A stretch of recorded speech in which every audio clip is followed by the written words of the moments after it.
I'm Kayleigh Wright. I'm the trauma nurse coordinator here at Delta Health, and we are going to do trauma talks. So trauma talks are a collaborative effort between us, Gunnison Valley Health, Montrose Regional Health, Telluride Medical Center Community, St. Mary's, and we partner together to do community outreach on the areas of the highest traumas within our region. So this month, for the month of May, is Stop the Bleed. So National Stop the Bleed Day is May 25th this year.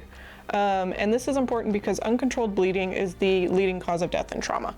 So this is something that I'm really passionate about. Approximately 40% of trauma-related deaths are related to bleeding or its consequences. So it's really important that everybody knows how to stop and identify a life-threatening bleed. Some things that you can do to do that is you are able to get trained. If you go ahead and look up your local trauma center's classes, typically we all have classes available to take a Stop the Bleed training. That is an hour-long course. It's a great course. It's interactive. You learn a lot of information, and I highly encourage you to go ahead and look up a class and get into one that's local to you.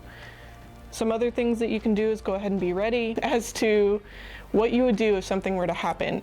If you're out and about, if you're at your home, just kind of have an idea of what you would do in those kinds of situations. The other thing, like I mentioned, is being trained. With that training, we kind of talk about supplies to have on hand that are helpful. So gauze, tourniquets, those are big ones to make sure that you can add compression or you can pack those wounds or apply a tourniquet as appropriate.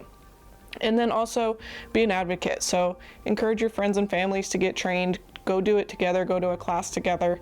Try to encourage those around you to also be certified and be trained and Stop the Bleed can really make a difference. Some fun facts for you. The average time to bleed out is anywhere from 2 to 5 minutes. The average time for first responders to actually get to you after an accident occurs is anywhere from 7 to 10 minutes. So I like to share those numbers because it truly is the person that's first on scene that makes the difference in saving somebody's life.